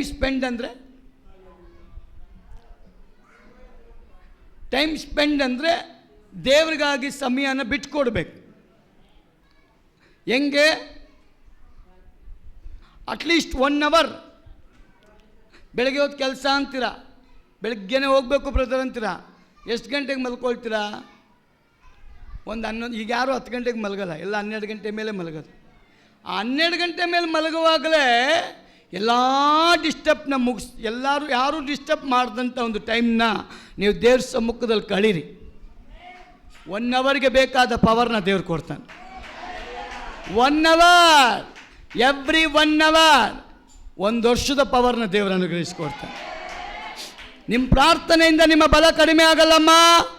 ನಿಮ್ಮ ಪ್ರಾರ್ಥನೆಯಿಂದ ನಿಮ್ಮ ಬಲ ಜಾಸ್ತಿ ಆಗುತ್ತೆ. ನಿಮ್ಮ ಪ್ರಾರ್ಥನೆಯಿಂದ ನಿಮ್ಮ ಮನೆ ಚೇಂಜ್ ಆಗುತ್ತೆ. ನಿಮ್ಮ ಪ್ರಾರ್ಥನೆಯಿಂದ ನಿಮ್ಮ ವ್ಯಾಪಾರ ಚೇಂಜ್ ಆಗುತ್ತೆ. ನಿಮ್ಮ ಪ್ರಾರ್ಥನೆ ಮಕ್ಕಳು ಚೇಂಜ್ ಆಗ್ತಾರೆ. ನಿಮ್ಮ ಪ್ರಾರ್ಥನೆಯಿಂದ ಅದ್ಭುತಗಳು ನಡೆಯುತ್ತೆ. ನಿಮ್ಮ ಪ್ರಾರ್ಥನೆಯಿಂದ ದೇವರ ಕಾರ್ಯ ಭೂಲೋಕದಲ್ಲಿ ಮಹಿಮೆ ಹೊಂದುತ್ತೆ. ನೀವು ಮಾಡೋ ಪ್ರಾರ್ಥನೆ, ಕುಂಟ ಬಂದು ಹೇಳ್ತಾನೆ, ಸಿಸ್ಟರ್ ನನಗೆ ಕಾಲಿಗೆ ಬಲ ಬಂದಿದೆ ಅಂತ, ರೋಗವಾಸಿಯಾಗಿದೆ ಅಂತ, ಸಮಸ್ಯೆ ವಾಸಿಯಾಗಿದೆ ಅಂತ, ಅದ್ಭುತಗಳು ನಡೀತಾ ಇದೆ ಅಂತ. ಯಾವಾಗ ಒಮ್ಮನಸ್ಸಿಂದ ಮಾಡುವ ಪ್ರಾರ್ಥನೆಯಲ್ಲಿ ದೇವರು ಸೂಚಕ ಕಾರ್ಯಗಳನ್ನು ಅವನು ಕೊಂಡು ತರೋದಕ್ಕೆ ಶಕ್ತನಾಗಿದ್ದ. ಆದ ಕಾರಣ ಈ ದಿನ ನಮ್ಮ ದೇವರ ಆರಾಧನೆ, ಪ್ರಾರ್ಥನೆ, ವಿಜ್ಞಾಪನೆ ವಿಷಯದಲ್ಲಿ ಅನ್ಯ ಜನಗಳಾಗಿರಲಿ ಯಾರೇ ಆಗಲಿ ವಿಘ್ನಗಳನ್ನು ತಂದಾಕುವಾಗ ಅಂಥವರ ವಿಷಯದಲ್ಲಿ ಜಗಳ ಮಾಡದೆ ಮೌನವಾಗಿದ್ದು ಅವರ ಹೆಸರೆತ್ತಿ ಕರ್ತನಿಗೆ ರಿಪೋರ್ಟ್ ಕೊಡುವಾಗ ವಿಘ್ನ ಮಾಡುವಂಥ ವ್ಯಕ್ತಿಯನ್ನೇ ವಿಧೇಯರಾಗುವಂತೆ ದೇವರು ಮಾಡಿಬಿಡ್ತಾನೆ. ವಿಘ್ನ ಮಾಡುವ ವ್ಯಕ್ತಿಯನ್ನೇ ದೇವರು ಏನು ಮಾಡ್ತಾನ್ರಿ? ವಿಧೇಯರಾಗುವಂತೆ ಮಾಡಿಬಿಡ್ತಾನೆ, ಒಪ್ಪಿಕೊಳ್ಳುವಾಗ ಮಾಡಿಬಿಡ್ತಾನೆ. ಯೇಸುನೇ ಸತ್ಯ ದೇವರ ಹತ್ರ. ನಿಮ್ಮ ದೇವರ ಹತ್ರ ದೊಡ್ಡ ಶಕ್ತಿ ಇದೆ ಅಂತ ಅವ್ರು ಹೇಳ್ತಾರೆ. ಎಷ್ಟು ಜನಕ್ಕೆ ಆಸೆ? ನೀವು ಬಿಟ್ಕೊಟ್ರೆ ಇವತ್ತೇ ದೇವರು ಆ ಕಾರ್ಯ ಮಾಡಿ. ನಿಮ್ಮ ಮನೆಗಳ ಪರಿಸ್ಥಿತಿ ನೋಡಿ ಭಯಪಡಬೇಡ್ರಿ. ನಿಮ್ಮ ವ್ಯಾಪಾರ ಪರಿಸ್ಥಿತಿ ನೋಡಿ ಭಯಪಡಬೇಡ್ರಿ. ಚೇಂಜ್ ಮಾಡೋ ದೇವರು ನಿಮ್ಮ ಹತ್ರ ಇದ್ದಾನೆ. ಮಾರ್ಪಡಿಸೋ ದೇವರು ನಿಮ್ಮ ಹತ್ರ ಇದ್ದಾನೆ. ಬಲಪಡಿಸುವಂಥ ದೇವರನ್ನು ಇಟ್ಟುಕೊಂಡು ಭಯಪಡಬೇಡ್ರಿ. ಧೈರ್ಯವಾಗಿ ನಿಂತ್ಕೊಡ್ರಿ. ನನ್ನ ದೇವರು ಇವತ್ತು ನಿಮ್ಮನ್ನು ಬಲಪಡಿಸಿದ್ದಾನೆ, ಅಭಿಷೇಕಿಸಿದ್ದಾನೆ. ಆದ ಕಾರಣ ನಾವೊಂದು ತೀರ್ಮಾನದ ಕರ್ತನ ಮುಂದೆ ಎದ್ದು ನಿಂತುಕೊಳ್ಳೋಣ. ಎಲ್ಲರೆದ್ದು ನಿಂತುಕೊಳ್ಳೋಣ. ಕರ್ತನೇ, ನನ್ನನ್ನು ನೀನು ಈ ರೀತಿಯಾಗಿ ಆಶೀರ್ವಾದ ಮಾಡಿದಕ್ಕಾಗಿ ನಿನಗೆ ಸ್ತೋತ್ರ. ಹೌದು ದೇವರೇ, ಇವತ್ತು ಏನೆಲ್ಲ ಮೋಸ ಇದೆಯೋ, ವಂಚನೆ ಇದೆಯೋ, ತೊಂದರೆಗಳಿದೆಯೋ, ಸುಳ್ಳು ಪ್ರವಾದಿಗಳ ಮೂಲಕ, ಸುಳ್ಳು ಬೋಧಕರ ಮೂಲಕ ನಮ್ಮನ್ನು ಬಿಡಿಸಿ ರಕ್ಷಿಸಪ್ಪ. ನಿನ್ನ ಅಭಿಷೇಕದಲ್ಲಿ ನಮ್ಮನ್ನು ನಡೆಸುವ ನಿನ್ನ ಪರಿಶುದ್ಧಾತ್ಮನಿಗೆ ನಾನು ಗುಡಾರವಾಗುವಂತೆ ಕೃಪೆ ಕೊಡು, ನಿವಾಸವಾಗುವಂತೆ ಕೃಪೆ ಕೊಡು, ಮನೆ ಆಗೋದಕ್ಕೆ ಕೃಪೆ ಕೊಡು. ಅಂತರ್ಯದಲ್ಲಿ ವಿಶೇಷವಾದ ಬಲವನ್ನು ಹೊಂದುವಂಥ ಮನುಷ್ಯನಾಗಿ ನಮ್ಮನ್ನು ಆಯ್ಕೆ ಮಾಡು ದೇವರೇ. ಪೌಲ್ ಅದನ್ನೇ ಹೇಳ್ತಾನೆ, ವಿಶೇಷವಾದ ಬಲವನ್ನು ಹೊಂದಿ ದೇವರಾತ್ಮನಿಗೆ ಒಳಗಾಗ್ರಿ ಅಂತ ನಮ್ಮನ್ನೇ ನಾವು ಒಪ್ಪಿಸಿಕೊಡೋಣ. ದೇವರಾತ್ಮನ ಮೂಲಕ ಅಂತರ್ಯದಲ್ಲಿ ವಿಶೇಷವಾದ ಬಲ ಬೇಕು. ದೇವರೇ ನಮ್ಮನ್ನ ಬಲಪಡಿಸಿದೆಯಲ್ಲ, ನಮ್ಮನ್ನ ಬಲಪಡಿಸಿದೆಯಲ್ಲ. ಎಲ್ಲರೂ ಒಂದು ಕೈನೆತ್ತಿ ಹೇಳೋಣ, ನಮ್ಮನ್ನ ಬಲಪಡಿಸಿದೆಯಲ್ಲಪ್ಪ ದೇವರೇ, ನೀ ನಮ್ಮನ್ನ ಬಲಪಡಿಸಿದೆಯಲ್ಲ, ನಮ್ಮನ್ನು ಅಭಿಷೇಕಿಸಿದೆಯಲ್ಲ, ನಿನ್ನ ಮಗನಾಗಿ ಆಯ್ತ ಮಾಡಿದೆಯಲ್ಲ. ಹೌದು ದೇವರೇ, ನಮ್ಮನ್ನು ಇನ್ನೂ ಬಲಪಡಿಸು, ಇನ್ನು ನಮ್ಮನ್ನು ಆಯ್ತ ಮಾಡು. ವಿಶೇಷವಾದ ಆತ್ಮನ ವರ ಬಲಗಳಿಂದ ನಮ್ಮನ್ನು ತುಂಬಿಸಪ್ಪ. Yes Lord, thank you Holy Spirit of God. Yes Jesus. ಭಯಪಡಬೇಡ್ರಿ. ಯಾರೋ ಒಬ್ರು ಇಲ್ಲಿ ತುಂಬಾ ಕಣ್ಣೀರು ಆಗ್ತಾ ಇದ್ದೀರಿ, ನಿಮ್ಮ ಕಣ್ಣೀರು ನನ್ನ ದೇವರು ಒರೆಸ್ತಾ ಇದ್ದಾನೆ. ಯಾರ ಕಣ್ಣೀರು ಬರ್ತಾ ಇದೆಯಲ್ಲ ಅವರ ಮೇಲೆ ದೇವರ ಕೈಗಳು ಬಂದಿದೆ. ನಿಮ್ಮ ಕಣ್ಣೀರನ್ನ ಯೇಸು ಒರೆಸ್ತಾ ಇದ್ದಾನೆ. ಭಯಪಡಬೇಡ ಅಂತ ಹೇಳ್ತಾ ಇದ್ದಾನೆ. Receive in the name of Jesus. ಯೇಸುವಿನ ನಾಮದಲ್ಲಿ. ಓ ರಾಬ ಶಂದಲ ಬರೇ. ಯೇಸು ಕರೆಯುತ್ತಾನೆ, ಯೇಸು ಕರೆಯುತ್ತಾನೆ. ಅಂಬಾಲದಿಂದ ತನ್ನ ಸ್ತವ ನೀಡಿ ಯೇಸು ಕರೆಯುತ್ತಾನೆ. ಅಂಬಾಲದಿಂದ ತನ್ನ ಸ್ತವ ನೀಡಿ ಯೇಸು ಕರೆಯುತ್ತಾನೆ. ಯೇಸು ಕರೆಯುತ್ತಾನೆ, ಯೇಸು ಕರೆಯುತ್ತಾನೆ. ಅಂಬಾಲದಿಂದ ತನ್ನ ಸ್ತವ ನೀಡಿ ಯೇಸು ಕರೆಯುತ್ತಾನೆ. ಅಂಬಾಲದಿಂದ ತನ್ನ ಸ್ತವ ನೀಡಿ ಯೇಸು ಕರೆಯುತ್ತಾನೆ. ಕಣ್ಣೀರೆಲ್ಲ ಒರೆಸುವ ಕಣ್ಮಣಿಯಾಗ ಕಾಯುವ,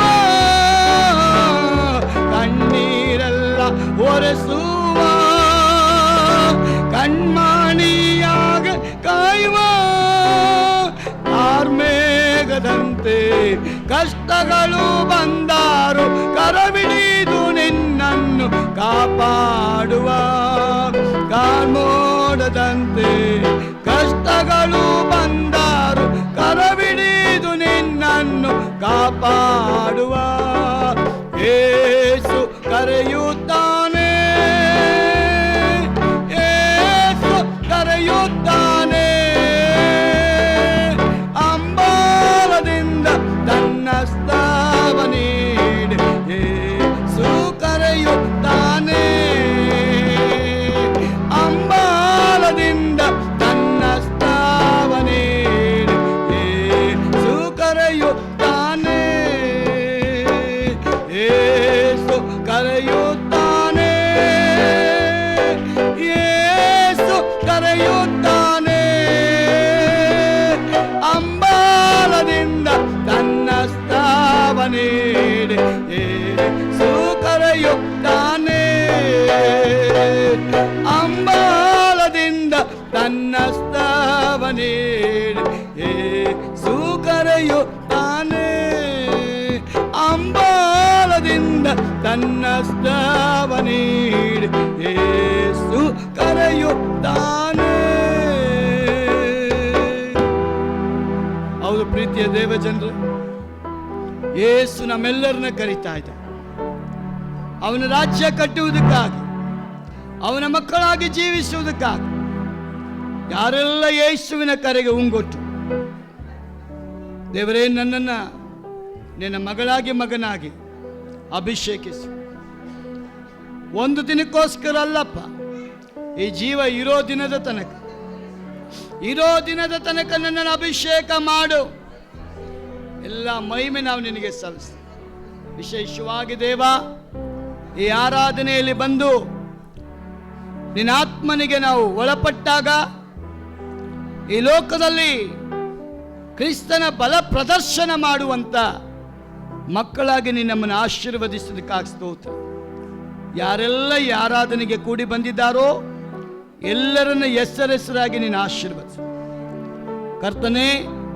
ನಿನ್ನ ಆತ್ಮನ ಪ್ರಬಲವಾದ ಶಕ್ತಿ ಒಬ್ಬೊಬ್ಬರ ಮೂಲಕ ನಡೀಲಿದ್ದೇವೆ. ನಿನ್ನ ಜೊತೆ ನಿನ್ನ ಮಕ್ಕಳು ಚಲಿಸಲಿ, ಮಾತನಾಡಲಿ, ಅಭಿಷೇಕ ಹೊಂದಿಕೊಳ್ಳಲಿ. ಅವರ ಪ್ರಾರ್ಥನೆ ಅದ್ಭುತಗಳನ್ನು ಕೊಂಡು ತರಲಿ. ನಿನ್ನ ನಾಮ ಮಹಿಮೆ ಹೊಂದಲಿ, ನಿನ್ನ ಚಿತ್ತ ನೆರವೇರಿ. ನಿಮ್ಮ ಸೇವಕನಾಗಿ ಅಭಿಷೇಕವನ್ನು ಡಿಕ್ಲೇರ್ ಮಾಡಿದ್ದೇನೆ ಶಿವ. ಅದನ್ನು ಹೊಂದುವಂತ ಪ್ರತಿಯೊಬ್ಬರು ಶಾಂತಿ ಸಮಾಧಾನದಿಂದ ದೇವರೇ ಶತ್ರು ಮುಂದೆ ನಿಲ್ಲುವಾಗ ಭಯಪಡದೆ, ಆ ಸಮಸ್ಯೆಗಳು ನೋಡಿ ಭಯಪಡದೆ, ಕರ್ತನ ಆತ್ಮನಿಗೆ ಒಳಗಾಗಿ ಎದುರಿಸಿ ನಿಲ್ಲುವಂಥ ಶಕ್ತಿ ಅವರ ಮೇಲೆ ಬರಲಿ. ಎಲ್ಲ ಮಹಿಮೆ ನಾವು ನಿನಗೆ ಸಲ್ಲಿಸ್ತೇವೆ. ಆಶೀರ್ವದಿಸೋದಕ್ಕಾಗಿ ಸ್ತೋತ್ರ.